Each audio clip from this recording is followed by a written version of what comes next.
What if the person trusted to protect your city during a deadly wildfire knew it was coming and still did nothing? That is not a fictional plot. That is what this Vice News podcast with Shane Smith and Los Angeles Mayor Karen Bass asks us to confront. In this explosive conversation, we go inside the firestorm, both literal and political, that hit LA. From the shocking failure of the fire chief to why entire neighborhoods burned untouched, to the truth behind billions in missing homelessness funds, to the Mayor Ghana trip, this is a crisis told through the people who lived it. Here are 10 takeaways that will make you rethink what leadership really means in times of disaster. Takeaway 1. The fire chief did nothing. When the wildfires hit Los Angeles, the city needed leadership. Instead, it got silence from its top fire official. According to Mayor Karen Bass, the fire chief allowed more than 1,000 firefighters to go home during a critical moment. 40 fire trucks sat idle. Why? No one gave the order. Even worse, when asked why these resources were not deployed, the chief offered no clear answers. She even refused to participate in the after-action report, which is the one document that could have shown the public exactly what failed. That refusal was the final straw. Bass fired her. But many believe it came too late. People had already lost homes, communities, and, in some cases, their faith in the system. Imagine if during a school fire, the principal knew there was no water in the hoses, but still told the students everything was fine. That is how it felt for many residents of Malibu and the Palisades. And that leads directly into the next point. The systems themselves were not ready. Takeaway 2. LA's fire response collapsed. Even the best fire departments can be powerless against what hit LA. Keegan Gibbs, a volunteer firefighter and guest on the podcast, said entire streets burned while fire crews were overwhelmed. Winds over 100 miles per hour turned embers into fireballs. Fire hydrants ran dry. Shane Smith asked why these problems were not anticipated, especially when weather alerts gave days of warning. The truth is, LA's firefighting model was built for house fires, not climate-driven infernos that devour neighborhoods. Imagine trying to stop a waterfall with a mop. That is what it looked like when 200 fire engines had to handle 2,000 emergency calls in just the first 36 hours. And yet, despite all that, the city had no backup plan. So how did it get this bad? It helps to look at the view from the ground. Takeaway 3. Malibu was never protected. Keegan Gibbs described Malibu like it was a war zone. Homes on fire, poles falling, smoke everywhere, but no fire trucks in sight. He said it felt like being abandoned, and he was not the only one. Thousands of residents had to evacuate with no help. Keegan, who had trained in community response, stayed to help. He said residents became the first line of defense, while official teams were spread too thin. Some used garden hoses. Others sprayed neighbors' roofs with water. There was no coordinated defense. It was chaos. He compared it to Israel having an iron dome, but LA telling residents to go buy their own missiles. That kind of frustration fuels the feeling that LA is a failed city. And at the center of that frustration was one big question. Where was the mayor? Takeaway 4. Mayor Bass left for Ghana. In the days before the fire exploded, Mayor Karen Bass was on a diplomatic trip to Ghana. The backlash was immediate. Critics said she should have canceled the trip when weather reports warned of fire conditions. Shane Smith asks her directly why she left. Bass insists she had no idea the danger would escalate. She was part of a White House delegation and said the fire department never warned her. Still, she admits it was a mistake. She says, if your house burns down while your parent is on vacation, it does not matter how important the reason is. You still feel abandoned. The most damaging moment came when she landed.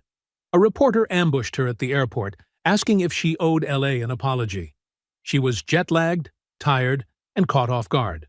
That clip went viral. The narrative had already formed. She left while LA burned. But the fires were not the only issue setting LA on fire. We're about to dive into the most exciting part of this video. If you're enjoying it, hit the thumbs up below and share this video in your WhatsApp groups. It really helps us keep making great content. Don't forget to leave a comment and hit subscribe for more. Now let's continue with the video. Takeaway 5. Billions went missing. LA has spent over $2 billion on homelessness programs, yet the problem looks worse than ever. Shane Smith pushes Bass to explain where that money went. She says the problem is not just theft, but chaos. Funds were spread across departments. Projects stalled.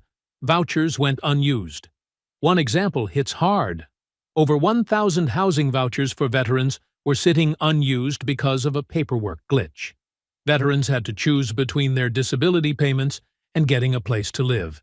That is like asking someone if they want a roof or a paycheck, but not both. Bass says when she found out, she worked with the federal government to fix it. Still, the damage was done. Billions were spent, but tents still lined the sidewalks. And that is when she realized the problem was deeper than bad math. Takeaway 6. The system was broken. Karen Bass said LA had become a city that managed problems instead of solving them. For years, homelessness programs focused on permanent housing only. That meant people stayed on the streets for years waiting for perfect solutions. In reality, many just needed a safe place and proper care.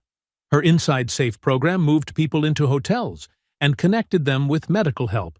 But it was expensive and not designed to last.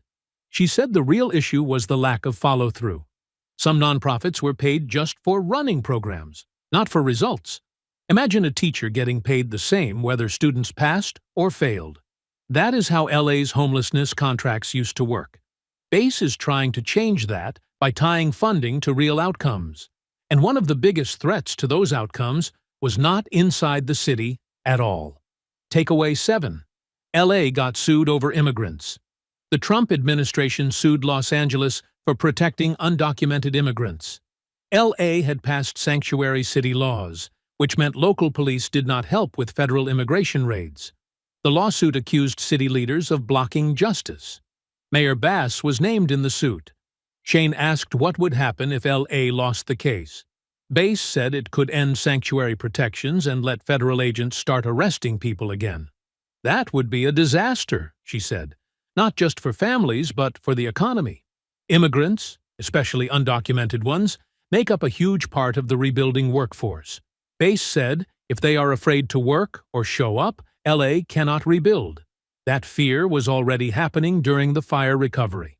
Takeaway 8. Immigrants rebuilt LA. While the city burned and official systems failed, it was mostly immigrant workers who showed up to rebuild.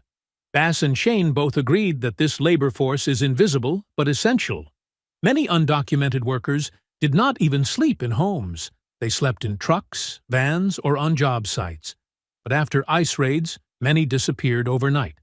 That left construction sites empty and recovery projects delayed. Bass said it was like losing your hands in the middle of surgery. You cannot finish the job. She pushed for protections and said, if LA wants to rebuild, it must protect its workers, legal or not. Without them, the recovery dies before it begins. But some help came from places no one expected. We're about to hit the final takeaways from this video.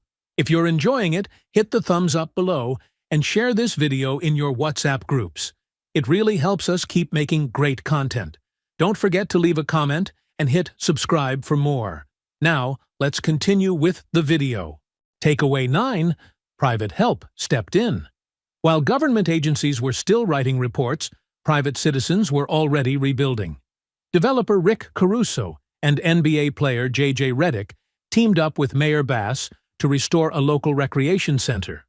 FEMA said it was not part of their plan, but Bass pushed to expand the mission. The result was faster, better rebuilding. Bass said it should not take an NBA player to get a playground back, but if it works, she is all in. She believes private and public partnerships are key to surviving future disasters. Instead of waiting months for approvals, communities get help right away. Imagine if your house floods and a neighbor helps fix it before insurance even calls back. That is what Caruso and Redick did for Malibu. But not everyone sees those efforts when they look at LA. Takeaway 10. LA looks like chaos. To many outsiders, LA looks like it is falling apart. Fires, homelessness, immigration raids, and protests all over the news. Shane says people from other countries call him asking if LA is even safe anymore. Bass admits the city has a perception problem. She says the media zooms in on moments of chaos but ignores long-term work. She points out that protests happened in 2 square miles of a 500-square-mile city. But in the age of viral videos, that is all people see. She wants LA to fix its image, not just through branding, but through results. Cleaner streets, faster recovery, stronger leadership. That is the only way to rebuild trust, at home and abroad. When cities burn, we look to our leaders. What this podcast revealed is that sometimes those leaders do not act until it is too late. LA's crisis was not just about fire, water, or money. It was about silence in the face of danger. Mayor Bass admits her mistakes, but she is also trying to rebuild something stronger. Leadership is not just about showing up. It is about staying ready. If the fire chief knew and did nothing, then we all need to ask, who else is staying silent when they should be sounding the alarm? Would your city survive if that silence happened there? Thank you for watching. If you'd like to support this channel, hit the thanks button below. It really helps us keep going. If you enjoyed this summary, please leave a like and share it in your WhatsApp groups. To join discussion about this video, drop a comment below. And for more videos like this, hit the subscribe button below.